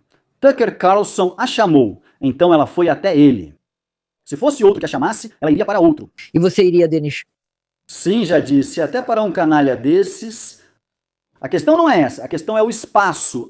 Nesta situação. Então eu quero perguntar, voltando ao início da nossa conversa, quando vocês da Rádio Vera são uns canalhas, chamam um e outro, hoje vocês têm Denise Elisevich, amanhã Sheitelman, ou porque, que barulho é esse, gente? Isso está me atrapalhando um pouco. Ou quando alguém está ocupado com alguma coisa, ou quando a própria Aliona Kurbanova diz, eu não vou porque vocês já tiveram alguém aí? Isso provavelmente não é uma posição muito correta. Esse é o início da nossa conversa. Ontem vocês tiveram o Sheitelman, que provavelmente disse o contrário do que falo. Não assisti, mas suponho. Desembaliu que esteve aqui antes ou depois de mim na semana passada. Totalmente opostas. Eu assisti um pouco lá. Sim, também me ouço como se estivesse em algum lugar. Gente, isso, Denis, talvez seja com você, porque está dando muito eco. Precisa desligar alguma coisa em algum lugar. Não, comigo parece estar normal. Agora começou sim o eco. Aham. Como está agora, Denis? Agora vamos verificar. É disso que se trata o jornalismo, como eu disse. Tanto o espectador quanto um canal decente abrem espaço para diferentes pontos de vista. Eles não entendem a democracia. Todos têm que cantar a mesma música juntos. Por favor, faça a pergunta para Denis Elisevich. Por que no canal ucraniano, onde você aparece, você não fala em ucraniano, mesmo quando a apresentadora fala com você em ucraniano? Sim, aliás, essa é uma das ideias do canal, para que as pessoas falem assim, como acontece na Ucrânia. Na Ucrânia, é muito comum você andar, ver uma pessoa e ela fala em outro idioma. Você fala em russo, ela em ucraniano, e vocês continuam conversando assim. Existem até casais assim quando o marido fala ucraniano e a esposa fala russo, ou o contrário. A Ucrânia é assim. Existem casais assim também na Suíça, na Bélgica e em todos os países onde há mais de um idioma. É tudo muito simples. Eu penso em russo. E centenas de milhões de pessoas no mundo falam russo. E em ucraniano, são cerca de 20 milhões. Uhum. Isso está certo. Gente, eu vou me desconectar por um segundo, talvez o problema seja comigo. Porque de alguma forma, sim, vou tentar, mas não é com a Alexandra, é mais provável que seja com todo o resto mesmo. Sim, ainda resta, obrigado.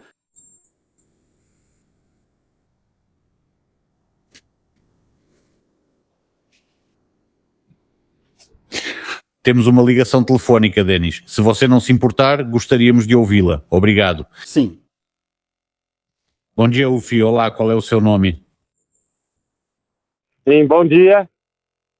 Do lado dos Bálticos. Sim, é quando eles cedem seu espaço aéreo, ou até mesmo seu território, para o lançamento de drones ucranianos que atacam a Rússia. Obrigado. Pessoal, um momento, informaram que o áudio não está saindo. Denis, você viu o comentário? Agora escrevam pra gente, por favor, se estão conseguindo nos ouvir ou não. Recebi uma mensagem dizendo que não dá para ouvir nada. Sim, estou vendo que realmente não dá para ouvir a pergunta. Então era essa a pergunta, Denis. Você não ouviu, né? Eu ouvi a pergunta. Você ouviu a pergunta? Ouvi a pergunta, agora está tudo certo, estamos ouvindo. Qual era a pergunta? Muitos não ouviram. A primeira pergunta foi sobre... Anotei tudo. A primeira pergunta foi sobre os migrantes na Ucrânia que planejam trazer 5 milhões e que cada terceira pessoa na rua será um migrante da Ásia. E como os ucranianos serão identificados depois. E assim por diante. Eu sou o mais radical opositor dessa ideia de trazer migrantes. Uma coisa é quando os migrantes são trazidos para países prósperos, porque há trabalhos que a população local simplesmente não vai aceitar. E eles são necessários para o crescimento da economia, ou a economia está crescendo tanto que faltam trabalhadores. Exemplo, o ocorrido nos Emirados Árabes. Isso é compreensível. Mas trazer migrantes de países do terceiro mundo, com uma cultura completamente diferente, para o centro da Europa é um erro monstruoso e isso está errado. E o principal é simplesmente, pense bem, isso é Orwell. Os homens ucranianos estão sendo mortos, eles vão embora, ficam em casa, se escondem dos centros de recrutamento militar, mas um indiano ou um bengalês vai andar e trabalhar tranquilamente na Ucrânia. Isso é bom senso ou isso é loucura? Claro, isso é loucura. Sou totalmente contra isso e defendo o retorno dos ucranianos, criando condições para que voltem à Ucrânia. Não, isso não tem nada de nacionalista, mas é preciso criar condições que venham para cá pessoas da Moldávia, da Bielorrússia, que venham dos países bálticos. O que acha dessa proposta? Bem, para isso é preciso criar uma proposta, uma economia assim. É nisso que precisamos trabalhar. Todo o resto é simplesmente a destruição da Ucrânia. E eu garanto a você, eu em primeiro lugar previ tudo isso, não é difícil, não é por acaso, esse era o plano. O que acontecerá depois? Se fizerem isso e naturalizarem essas pessoas, o processo será rápido. Em poucos anos terão direito ao voto. É isso. E em quem vão votar? Nos que os trouxeram aqui. Essa é a primeira pergunta. A segunda foi se os países bálticos não estariam provocando ao fornecerem à Ucrânia base para ataques de drones contra a Rússia. Essa pergunta está errada, pois a Ucrânia é bombardeada e invadida por tropas vindas da Bielorrússia desde o início da guerra. Por favor, pergunte ao Denis por que não é possível fazer na Ucrânia como é feito nos Estados Unidos. 6.773 ignorar a mobilização ou o que deve ser feito para isso? Lá todos recusaram e o governo adotou o recrutamento voluntário. Hoje 99% ignoram. 1,5 milhão de homens ficam em casa para não irem para a linha de frente. 1,5 milhão de homens. Obrigada. 1,5 milhão, Denis? Sim, 1,5 milhão. Isso é praticamente quase tudo. Eu acho que tem mais ou menos o mesmo número de pessoas com dispensa da mobilização, dispensadas. 1,5 milhão. Todos? Olha, agora mesmo aqui em Vancouver, no Canadá, moram muitos ucranianos que chegaram recentemente e eles ainda têm parentes, amigos, colegas de classe lá. E eles dizem agora o que você está dizendo, que eles não saem de casa. Eles têm medo. E quão livremente essa informação circula na Ucrânia? Só se comenta isso aqui entre quem saiu? Obrigada. Não, todo mundo sabe disso? Como assim? É público? Então por que houve levantes populares contra os centros de recrutamento militar? As pessoas defendem outras para evitar que sejam mobilizadas e ajudam. No geral, os Rothschild.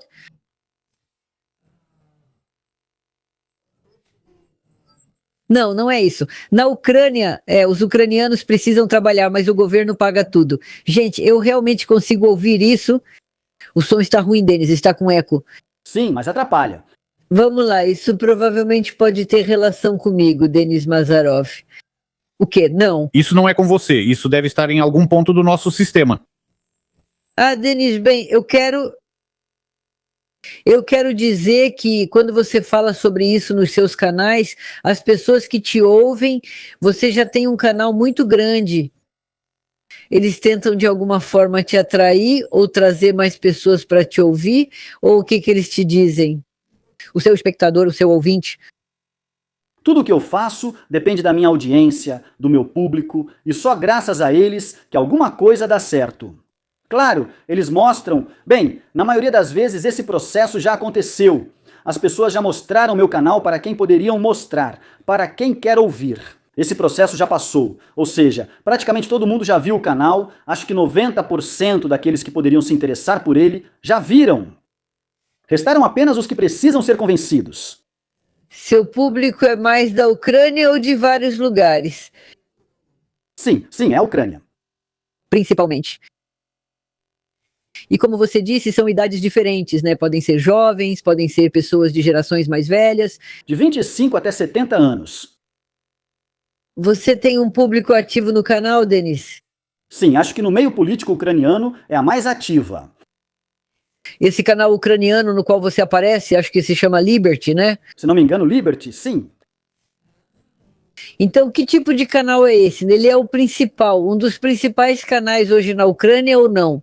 Não, é nova mídia. E aí a pergunta para você foi, você aparece em canais ucranianos e te convidam para ir lá? Bem, exceto a Liberty UA, não. Todos trabalham para os serviços secretos e fazem propaganda. Como iriam me convidar? Estou em todas as listas negras. Bem, essa era a próxima pergunta. E você pode vir hoje para a Ucrânia? Olha, não vou te perguntar por que essa questão, perguntem ao Eliseievich porque ele não superou o Vankin. Posso te perguntar se você quer responder a essa pergunta? Sim, como o professor Preobrazensky, não quero. Sobre esse assunto não tenho mais comentários, Denis. Pergunta para Eliseievich. Não vou. Como é possível não saber que na Ucrânia há 1,5 milhão de homens que estão se escondendo, que estão na mesma situação, mas mesmo assim ninguém pode ajudá-los? Como Eliseievich pode ajudá-los? Em que pode ajudar? Eu posso ajudá-los contando como as coisas podem ser e o que precisa ser feito. É isso que eu faço. E organizar as pessoas ao seu redor. Ou seja, eles sabem que há muitos como eles, que a propaganda os engana. E isso ajuda muito. Você acabou de dizer como pode ser e o que fazer. Eu entendi como pode ser, mas o que fazer? Bem, dentro dos nossos recursos atuais, é pressão midiática. É isso que você disse, mostrar alguns materiais que eles mostram na mídia e a propaganda. Mandar tudo isso uns aos outros. As pessoas fazem. Faço traduções. Jared Kushner falou, mas na Ucrânia não comentaram, mesmo sendo sobre a Ucrânia, eu mostrei. Ou então, o ex-conselheiro do Trump, Cortes, falou, eles escondem isso na Ucrânia, eu mostro isso. Por favor, Denis, diga para nós, isso é realmente muito importante e interessante. O que o Jared Kushner falou sobre a Ucrânia e por que ele abordou o tema ucraniano? Ele é um especialista e um dos representantes especiais de Trump nas negociações de paz na Ucrânia.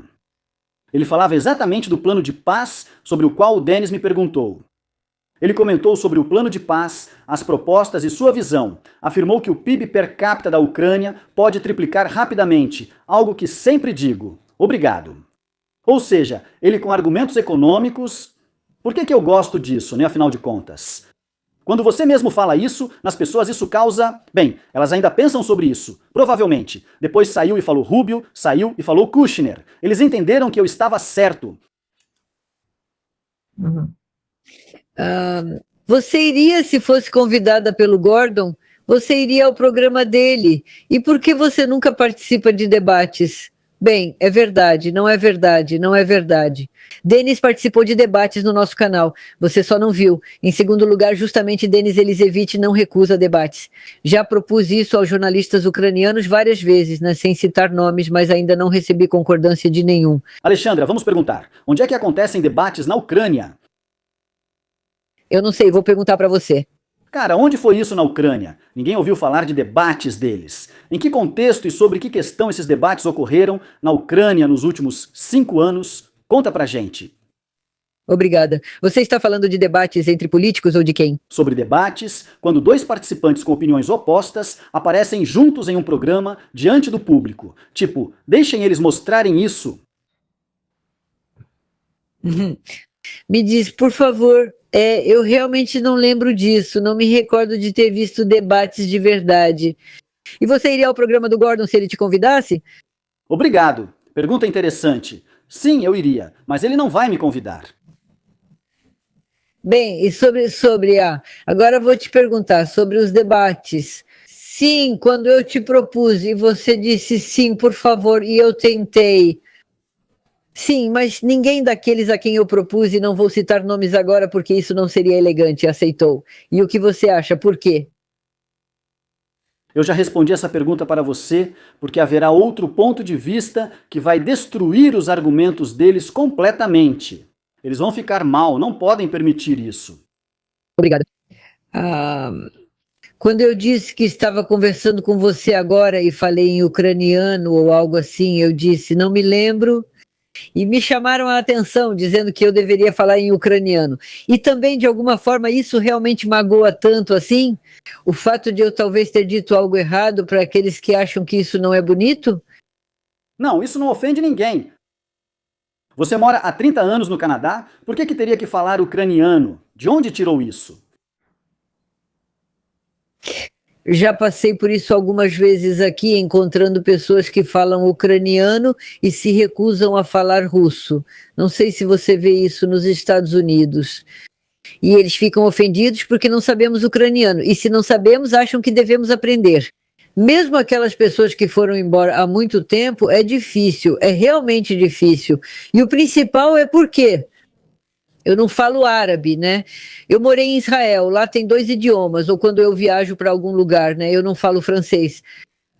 Por que ofende os ucranianos o fato de nós, vindos da antiga União Soviética, não falarmos ucraniano? Isso não ofende os ucranianos, apenas uma parte de pessoas claramente malucas. Pessoas claramente malucas, sem nada além da língua ucraniana para se orgulhar. Imagine exigir que fora da Ucrânia também se fale essa língua.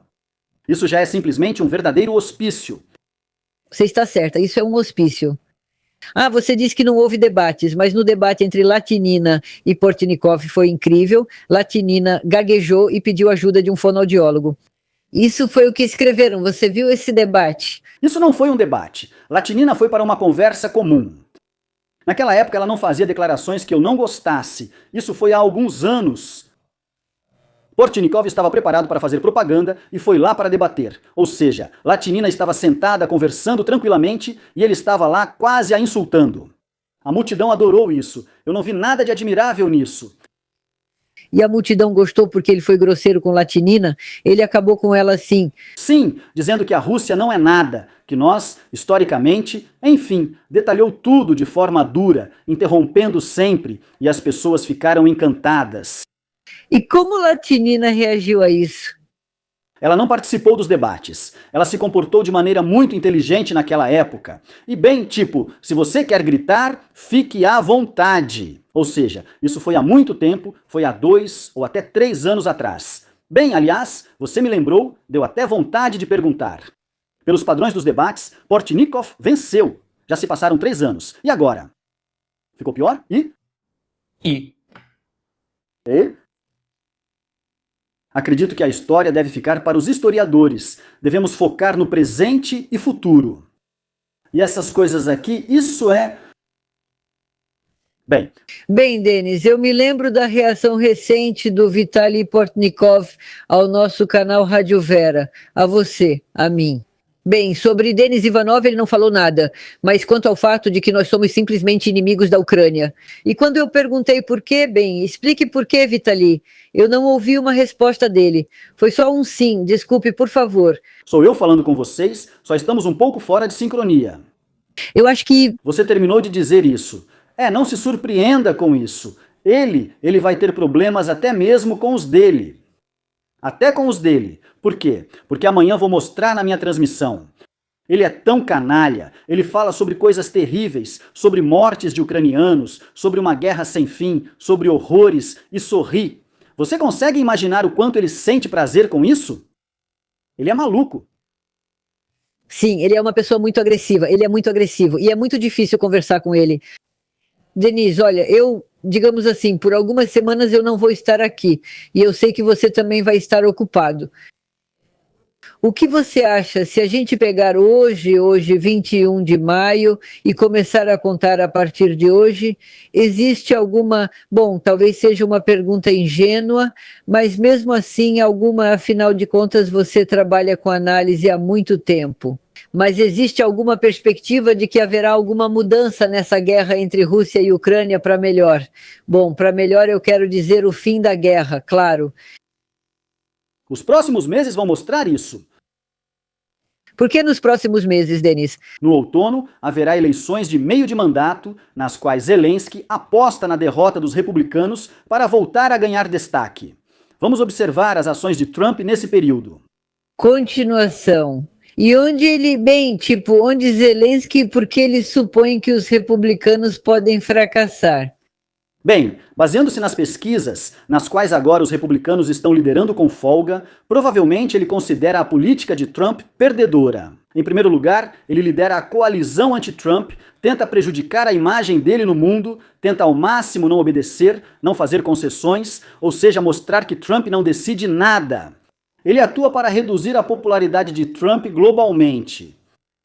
Bem, espere, se ele trabalha para diminuir a popularidade do Trump, bem, sem Trump, a Ucrânia, bem, dificilmente ela vai aguentar.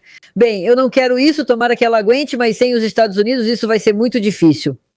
Não, eles não estão excluindo os Estados Unidos, mas dizem que os democratas ganharão mais poder e decidirão sobre ajuda financeira e militar. Só tenho uma pergunta. E depois? O que vem a seguir? Quem vai para a linha de frente?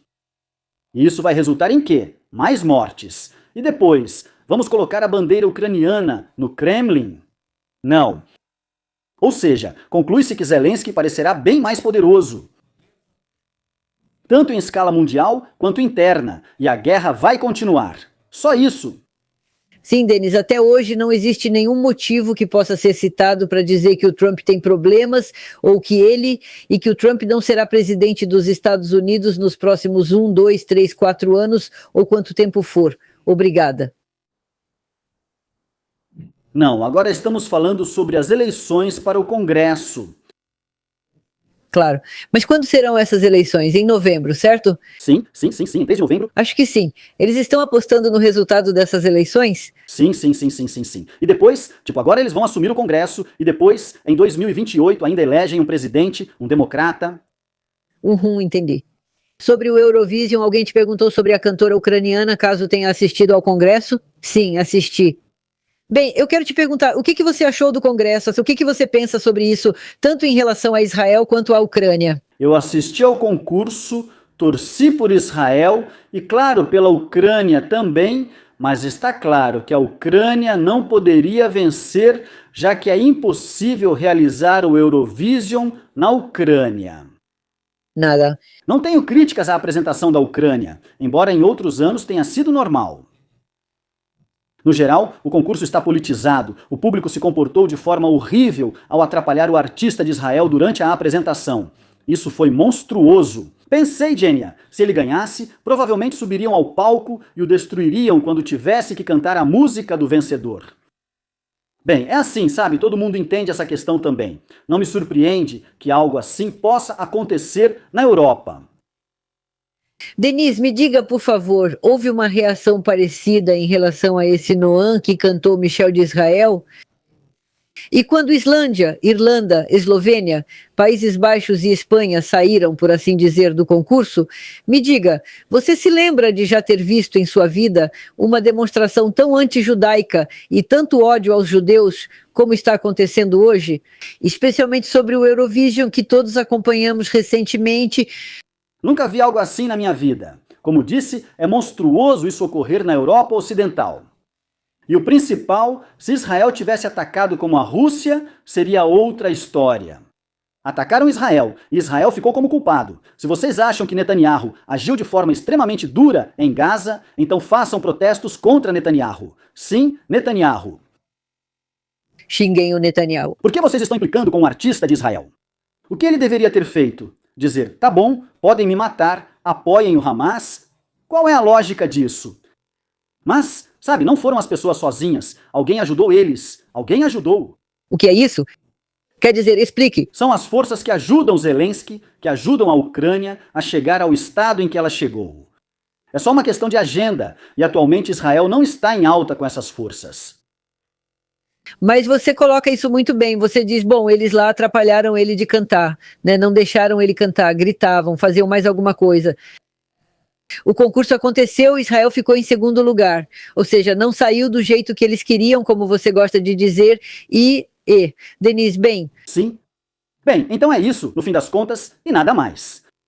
E nada. Eu não estou dizendo que a Bulgária venceu injustamente, não acho isso, mas eu simplesmente acho que não podiam deixar Israel ganhar, e a Bulgária era o melhor candidato, então foi assim que aconteceu.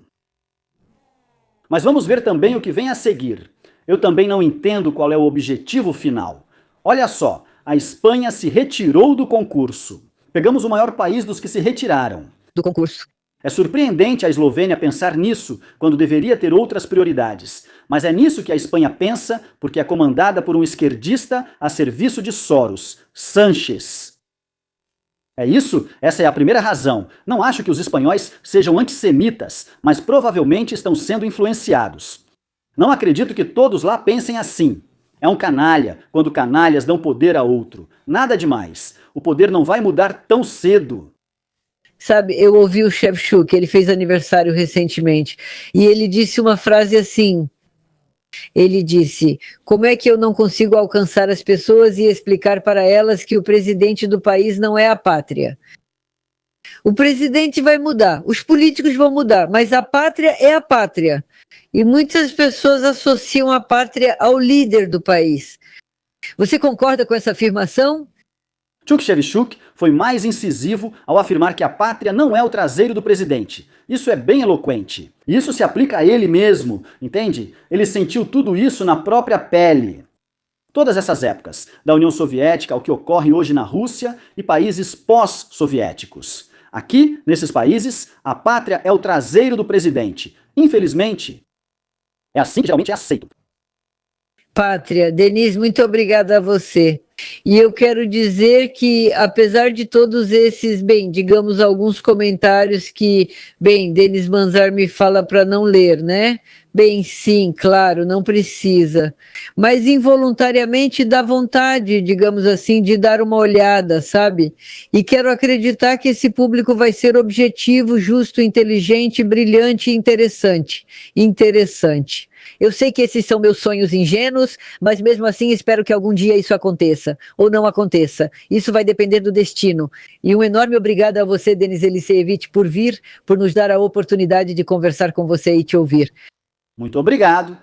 Obrigada. Obrigado. Até logo. Até logo.